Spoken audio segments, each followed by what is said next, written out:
నమస్తే, నేను మీ మధు. గత ప్రభుత్వంలో జరిగిన అతి పెద్ద కుంభకోణం ఏదంటే మధ్య కుంభకోణం అని ప్రతి ఒక్కరికి తెలిసిన విషయమే. అయితే ఈ కుంభకోణంలో ఎంతో మంది రాజకీయ నాయకులు హస్తం ఉన్నట్టు కూడా తెలుస్తుంది. మరీ ముఖ్యంగా చెప్పుకునేది మిథున్ రెడ్డి గురించి. అయితే మిథున్ రెడ్డి కూడా గత కొన్ని నెలల కిందట కూడా ఈ విషయంపై అరెస్ట్ అవ్వడం కూడా జరిగింది. అయితే ఇప్పుడు ఈడీ నోటీసులు కూడా మిథున్ రెడ్డికి అందినట్టు తెలుస్తున్నాయి.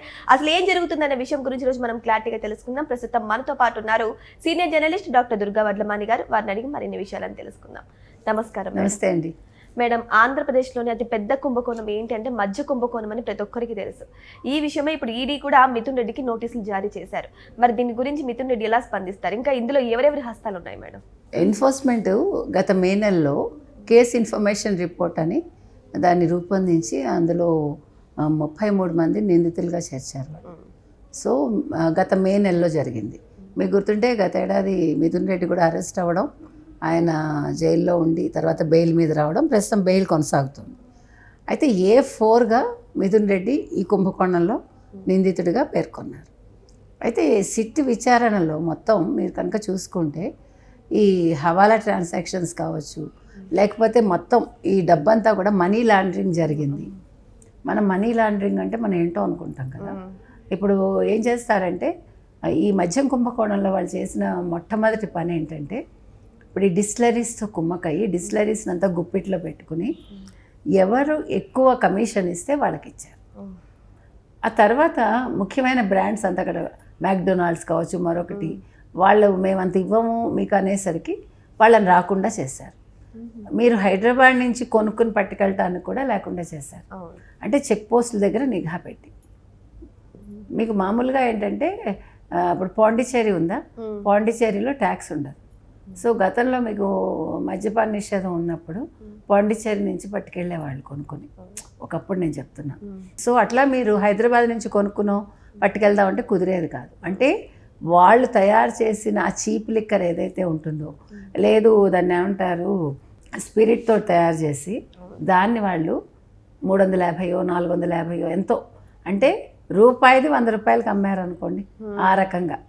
సో ఒక్కొక్క బాటిల్ నుంచి వాళ్ళు రోజుకి యావరేజ్న 250 నుంచి 350, అంటే అందాజా చెప్తున్నాను నేను, అంత వాళ్ళు లాభం పొందారు. దీన్ని ఏం చేశారు వాళ్ళు, క్యాష్ అండ్ క్యారీ విధానం. ఎక్కడ కూడా డిజిటల్ పేమెంట్స్ లేవు. మనకి భారతదేశంలో డిజిటల్ పేమెంట్స్ అనేది జరుగుతూ ఉంటే మనం తెలుసు, మనం కింద కూరగాయలు అమ్మేవాళ్ళు లేకపోతే పల్లీలు అమ్ముకునేవాళ్ళు ఎవరైనా డిజిటల్ పేమెంట్ తీసుకుంటున్నారు. మనందరం కూడా అదే చేస్తున్నాం. కానీ అది లేకుండా క్యాష్ అండ్ క్యారీ విధానం ఎంత అసలు చిత్రం చూడండి. అంటే రోజు క్యాష్ వచ్చేస్తుంది పొద్దున్న. అనూషాన ఒక అమ్మాయి, ఎవరో నాకు పేరు గుర్తులేదు, మనం మాట్లాడుకున్నాం గతంలో.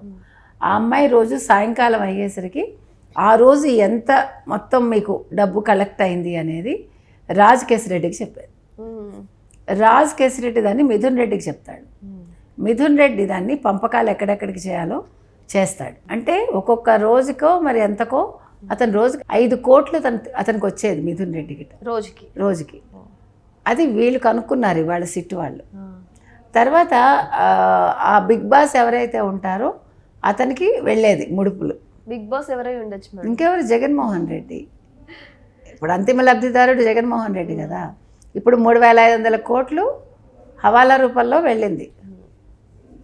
మీకు తెలుసు కదా, IIT స్టూడెంట్స్ వీళ్ళందరూ కూడా అక్కడ అతని రూమ్లో ఉండి దుబాయ్లో వాళ్ళకి వచ్చి BRS వాళ్ళతో లింకులు అవన్నీ మనం మాట్లాడుకున్నాం కదా.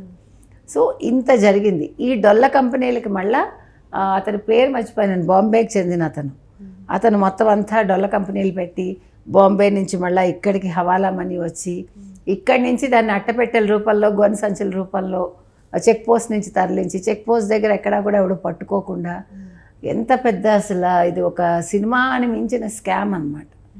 ఈ క్యాష్ అంతా కూడా ఎలక్షన్స్ ముందు మీకు గుర్తుంటే ఒక వీడియో బయటకు వస్తే అందులో చెవిరెడ్డి ఏమో చెప్తాడు, వీళ్ళకి 5, లేకపోతే మోహిత్ రెడ్డి వీళ్ళకి 5 కోట్లు, వాళ్ళకి 2 కోట్లు, అక్కడ 10 కోట్లు పంపించమని ఎలక్షన్ పంపకాలు, ఆ రోజు ఎలక్షన్కి ఖర్చు పెట్టమని.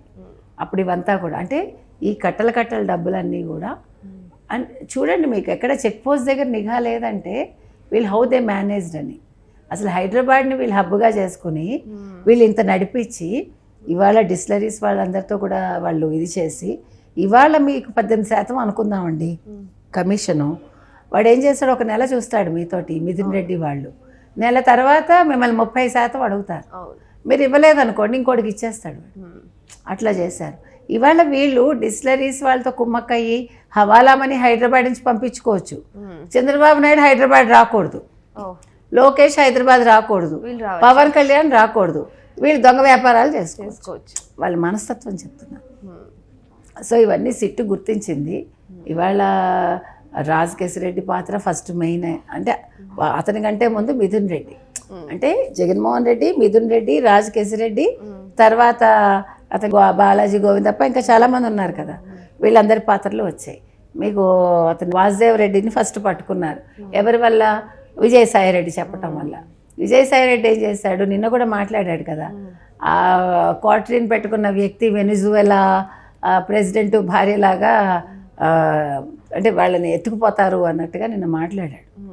అంటే జగన్మోహన్ రెడ్డి పేరు మెన్షన్ చేయకుండా మీకు విజయసాయి రెడ్డి మాట్లాడుతున్నాడు ఇండైరెక్ట్గా.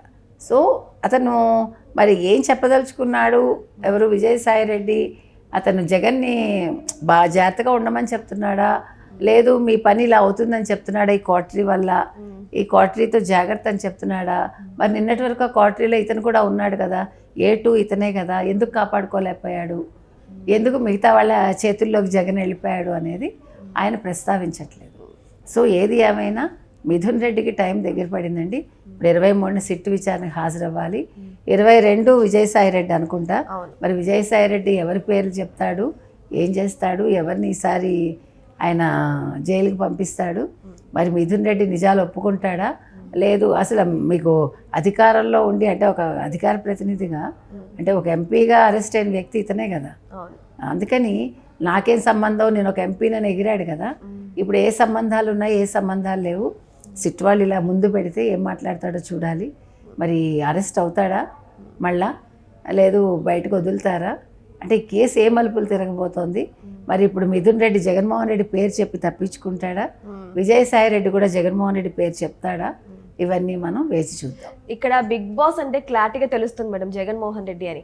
మరి మిథున్ రెడ్డి మీద యాక్షన్ తీసుకుంటున్నారు, ఈడీ నోటీసులు వచ్చాయి, అందరి మీద వచ్చాయి, రాజ్ రెడ్డి మీద వచ్చాయి, అందరి మీద వచ్చాయి. మరి ఇంకా జగన్ వరకు ఎందుకు వెళ్ళలేదు? ఎందుకంటే ఇక్కడ ఆల్రెడీ అందరికీ స్పష్టంగా తెలుసు ఆ బిగ్ బాస్ ఎవరంటే జగన్మోహన్ రెడ్డి అని. ఇంకా ఆయనకి ఎందుకు విచారణ చేయలేదు, ఆయన వరకు ఎందుకు నోటీసులు వెళ్ళలేదు? ఎందుకు అంత తొందర ఎందుకు మనకి? ఇప్పుడు అరెస్ట్ చేయడం కాదు కదా కావాల్సింది, మనం ఎప్పుడు చెప్పినా అదే. ఇప్పుడు మిమ్మల్ని అరెస్ట్ చేసేసి జైల్లో పెట్టేస్తే పని అవ్వదు కదా. మొత్తం ఎవిడెన్స్లు వచ్చి అందరూ ఒప్పుకున్నాక మిమ్మల్ని వేసారనుకోండి, ఇంకా మీరు బయటికి రారు కదా. కావాల్సింది అది. మిమ్మల్ని జైల్లో పెట్టి ఓ నెలలో మీరు బయటికి రావడం కాదు బెయిల్ మీద. ఇంకా బెయిల్ లేకుండా శాశ్వతంగా జైల్లో ఉండే విధానం చూడాలి. కాబట్టి ఇట్ విల్ టేక్ టైం. అది మనం చూస్తున్నాం. ఈ మధ్య కుంభకోణం ఎప్పుడైతే స్టార్ట్ అయిందో అప్పటి నుంచి జగన్మోహన్ రెడ్డి పేరుని కవర్ చేయడానికి వీళ్ళందరూ ట్రై చేస్తూ వచ్చారు మేడం. మరి ఇప్పుడు ఈడీ నోటీసులు కూడా వచ్చాయి. మరి ఇప్పుడు కూడా కవర్ చేస్తారంటారా జగన్మోహన్ రెడ్డి? అదే చెప్తున్నా, రేపు మరి ఏం మాట్లాడతాడు 23న మిథున్ రెడ్డి. మరి జగన్ పేరు చెప్తాడా, లేదు నేనే అంతా చేశానంటాడా, లేదు నాకు సంబంధం లేదంటాడా. నాకు సంబంధం లేదంటే వాళ్ళు ఎవిడెన్స్లు ముందు పెడతారు. అందుకని అప్పుడు ఏ నోరు విప్పుతాడో మనం వేసి చూడాలి. ఇప్పుడు ఏదేమైనా సరే మిథున్ రెడ్డికి ఈడీ నోటీసులు వచ్చిన తర్వాత సిట్ విచారణ ఎప్పుడు జరగనుంది, ఆయన ఏ పేరు బయట పెట్టబోతున్నారు, సిట్ విచారణలో ఎటువంటి విషయాలు బయట పెట్టబోతున్నారు అనేది అందరికీ ఆసక్తిని నెలకొంది. ఇప్పుడు మరి వెయిట్ చేసి చూద్దాం మిథున్ రెడ్డి ఎవరి పేరునైనా బయట పెడతారా, అసలు సిట్ విచారణలో ఏం జరగబోతుందా అని. Thank you so much. Thank you.